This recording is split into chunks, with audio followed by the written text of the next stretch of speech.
दोस्तों नमस्ते। मुझे एक गाना याद आ रहा है, झूठ बोले कौवा काटे काले कौवे से डरियो। जब भी कोई झूठ बोलता है तो काला कागा काव काव करके बीच में बात को काट देता है और पता चल जाता है कि ये झूठ बोल रहा है। ऐसे कितने लोग झूठे और फरेबी है कि जो अपनी बातें कहते हुए इस तरह से तोड़ मरोड़ कर पेश कर देते हैं कि लगता है कि सही है। एक कहावत है, एक अगर असत्य बात हो तो उसे सत्य के तौर पर बार बार कहा जाने लगा तो वो अर्ध सत्य लगने लगता है, और उसी अर्ध सत्य को बार बार सत्य की तरह पेश किया गया तो बाद में वो पूरा सच हो जाता है, जिसे गोबेल्स नीति भी कहा जाता है। एक ही वाक्य को बार बार बार बार बताते जाओ। लेकिन कभी कभी ऐसे हो जाता है कि उस असत्य में कुछ बातें हो तो कुछ ऐसी बातें हो जो सामने आ जाए तो असत्य और सत्य के बीच का फर्क तुरंत समझ में आ जाता है। दोस्तों, मैं बात कर रहा हूं संजय राउत की और संजय राउत के बयानों की। जी हां, मुझे इस तरह की बातें करना इसलिए बाध्य हो जाता हूं। सबको यह लगता होगा कि आ गया सुशील कुलकर्णी फिर से एक बार भारतीय जनता पार्टी को बचाने के लिए या भारतीय जनता पार्टी के पक्ष में अपनी बातें रखने के लिए। आना इसलिए पड़ता है कि जब आप झूठ के सहारे कुछ फैलाना चाहते हो, झूठी इंफॉर्मेशन के सहारे कुछ फैलाना चाहते हो, तो सच क्या है यह बताना हमारा फर्ज हो जाता है। और वही फर्ज निभाने के लिए मैं फिर से एक बार आया हूं। चंद्रशेखर बावनकुळे जो भारतीय जनता पार्टी के अध्यक्ष है, संजय राउत ने एक ट्वीट कर दिया और कह दिया कि चंद्रशेखर बावनकुळे जब महाराष्ट्र जल रहा है तो मकाऊ में कैसीनो में ये खेलते हुए नजर आ रहे हैं। वो कैसीनो में अपने पैसे हारते हुए नजर आ रहे हैं। अब यह देखकर, सट्टा खेलते हुए देखकर सबकी आंखें सन रह गई। भारतीय जनता पार्टी का प्रदेशाध्यक्ष, पार्टी विद डिफरेंस, ये क्या है? कैसे कर सकते हैं बावनकुळे ऐसे? और सारे लोग बावनकुळे के ऊपर सवाल पूछने लगे। वो जो एक कहावत है हमारे यहां कि बंदर के हाथ में अगर आप आग दे दे तो बंदर आग लगा देता है, इसलिए बंदर के हाथ में आग ना लगे यही देखना चाहिए। वो एनिमेटेड फिल्म देखी थी आपने, जंगल बुक वाली, मोगली वाली स्टोरी में एनिमेटेड फिल्म बनाई गई थी जिसे रक्त पुष्प कहा जाता था आग को। और वो मोगली को सारे जंगल के बंदर उठाते हुए उस बड़े बंदर के सामने लेकर आते हैं और कहते हैं, वो बंदर कहता है, मोगली ए इंसान की औलाद, बोलता है उसे वो, ओ इंसान की औलाद, वो मुझे रक्त पुष्प ला कर दे, मैं तुम्हें सब कुछ दे दूंगा। मोगली जानता था कि रक्त पुष्प यानी आग बंदर के हाथ में नहीं देनी चाहिए, वो गई तो क्या हो सकता है। और मोगली ने आखिर उसी रक्त पुष्प से जंगल के सारे खतरनाक जानवरों का अंत कर दिया था। रक्त पुष्प यानी वो आग कभी भी बंदर के हाथ में नहीं जानी चाहिए, और खास करके तब जब बंदर शराब पी ले या उसको बिच्छू का डंक हो जाए तो खास करके वो बंदर बहुत खतरनाक बन जाता है। बावनकुळे की गलती यहां हुई। मकाऊ में वो इस तरह से बैठे रहे कि उनकी कोई बैन होते हुए भी तस्वीरें खींच रहा है, यह बावनकुळे को समझ में ही नहीं आया। और जैसे ही तस्वीरें खींचकर भेजा गया तो उसका हल्ला गुल्ला हो गया। अब इन तस्वीरों में देखा जाए तो बावनकुळे एक कैसीनो में बैठे हैं। अब वो क्या कर रहे हैं, संजय राउत के पास अगर वीडियो है तो उससे ही साफ हो जाएगा। क्या उनकी फैमिली साथ थी या नहीं, वो भी साफ हो जाएगा। संजय राउत को खुला आह्वान है कि उन वीडियो को और फोटोज को उजागर कर दे, सबके सामने लेकर आए। सट्टा खेलते हुए दिखाई देते हैं या नहीं ये पता चल जाएगा। बात पहली, कोई भी अपने फैमिली के साथ जाकर ऐसे कृत्य करेगा क्या? बावनकुळे अपने बीवी के साथ, बेटे के साथ, बहू के साथ, बच्ची के साथ, दामाद के साथ, फैमिली के साथ गए थे। पहली बात तो ये।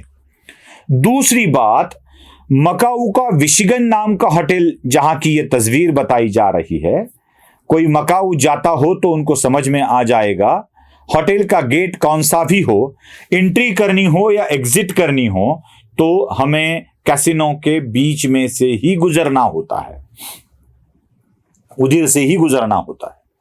अगर आपको रेस्टोरेंट में कुछ खाना है तो कैसीनो में ही बैठना होता है, क्योंकि कैसीनो उनकी आम जिंदगी का हिस्सा है। एक तो फैमिली के साथ नहीं जा सकते, दूसरी चीज मिशिगन होटल में या मकाऊ के कौन से भी होटल में आपको हमेशा के लिए हर जगह कैसीनो मिल जाएगा। कैसीनो के सिवा वहां बात होती ही नहीं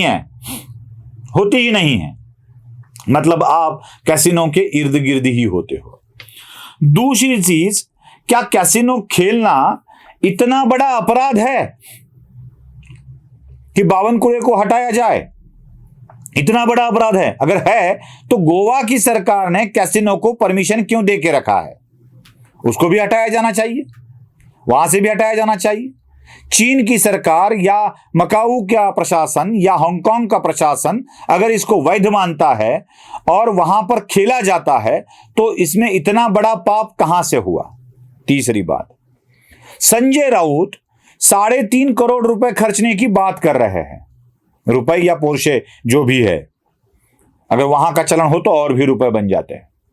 मुझे एक बात बताइए, कोई संजय राउत बताए या कोई और बताए, क्या 52 कुड़े का किसी मकाऊ की, हांगकांग की या चाइना की बैंक में अकाउंट है क्या, जहां से वो 3.5 करोड़ रुपए विड्रॉल करके वहां खर्च सके?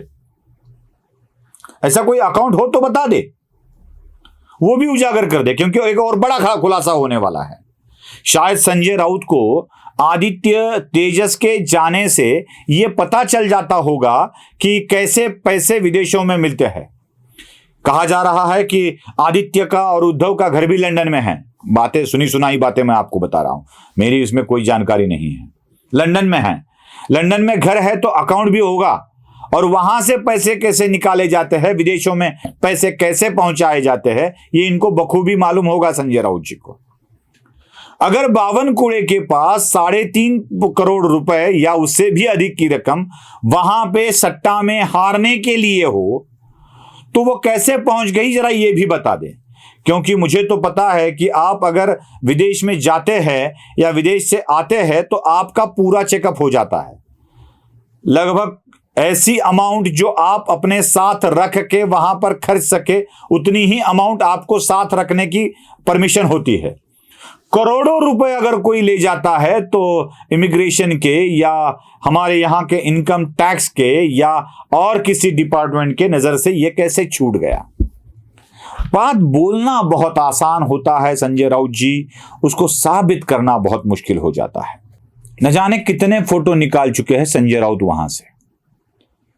अब ये तो मकाऊ की सरकार को चैलेंज हो गया संजय राउत को, क्योंकि मकाऊ के होटल में इस तरह की वीडियोग्राफी करना या फोटोग्राफी करना कानूनन जुर्म है, सख्त मना है वहां पर।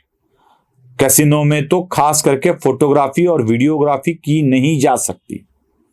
अब मुझे बताइए, अगर वहां पे वीडियोग्राफी नहीं की जा सकती तो ये वीडियोग्राफी करके संजय राउत के लिए किसने भेज दी? जिसने किया है वह वहां का अपराधी है, नियमों को तोड़ा है, और जिसने इसको प्रसुरित किया है वह भी वहां का अपराधी है। अगर वहां की सरकार का कोई नुमाइंदा यहां हो तो यह भी जानकारी रख ले कि भारत से कुछ लोग वहां पर अवैध तरीके से फोटोग्राफी करके यहां पर वो प्रसुरित कर देते हैं। तो फोटोग्राफी हुई कैसे ये भी बता दे, पैसे वाली भी बात बता दे, फोटोग्राफी वाली भी बात बता दे। और एक बात संजय राउत जी, इतने फोटोग्राफ और वीडियोग्राफ आपके पास है तो उजागर क्यों नहीं कर रहे हो? कर दो ना, हो जाएंगे ना नंगे पूरे के पूरे चंद्रशेखर 52 कुड़े, कुछ भी नहीं बचेगा ना उनके पास बताने के लिए।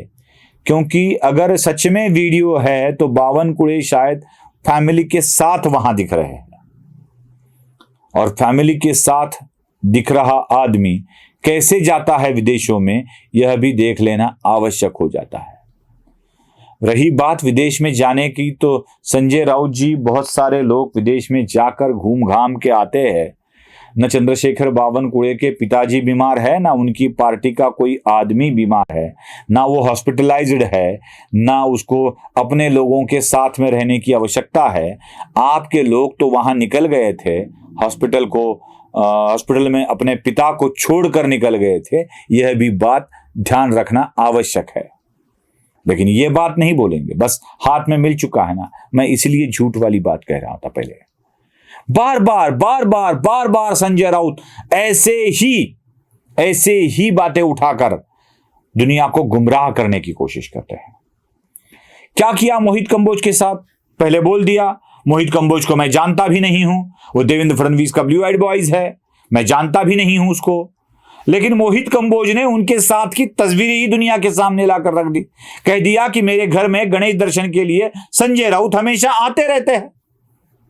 यहां तक कि यह भी कह दिया था मोहित कंबोज ने कि मैंने उनको पैसे भी दिए हैं। अब वो पैसे कब लौटा रहे हैं संजय राउत? अब लिए हैं तो कम से कम मान्य तो कर दीजिए, किसी ने पैसे दिए हैं। मुझे अगर मोहित कंबोज पैसे देते हैं तो मैं गला फाड़ के बताऊंगा मुझे पैसे दिए हैं। नहीं देते हैं तो नहीं दिए कहूंगा। संजय राउत पैसे लेते भी है और ना भी बोल देते हैं। वो देंगे कि नहीं देंगे ये बात अलग है, नहीं तो आप बोलेंगे कि पैसे देने के लिए बोल दिया है। ऐसे बिल्कुल नहीं है। संजय राउत ने मोहित कंबोज के खिलाफ भी गलत बात कह दी। संजय राउत ने देवेंद्र फडणवीस के खिलाफ भी गलत बात कह दी थी। वो कहीं ईडी वाले आदमी, वो हरियाणा वाला आदमी कौन कैसे बड़ा हो गया साबित ही नहीं कर सके। याद है आपको शिवसेना भवन वाली पहली प्रेस कॉन्फ्रेंस? जो बातें बताई थी क्या वो साबित हो चुकी है?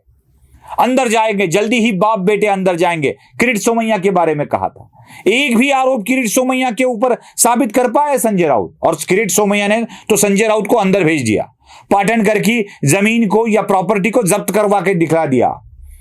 उद्धव ठाकरे के पीछे, आदित्य ठाकरे के पीछे इंक्वायरी लगा दी। सब कुछ हो गया, लेकिन संजय राउत एक बाल बाका भी नहीं कर पाए किरीट सोमैया का। चाहे देवेंद्र फडणवीस हो, चाहे किरीट सोमैया हो, चाहे मोहित कंबोज हो, किसी के ऊपर भी एक आरोप भी संजय राउत साबित नहीं कर पाए। बस आरोप लगाते जाओ और कोई ऐसी कहानी नहीं बना दो जिससे लोग गुमराह हो जाए। यही ये साजिश संजय राउत रच रहे हैं। आपको क्या लगता है? कमेंट बॉक्स में जरूर बताइएगा। लाइक, शेयर और सब्सक्राइब करना मत भूलिए। धन्यवाद।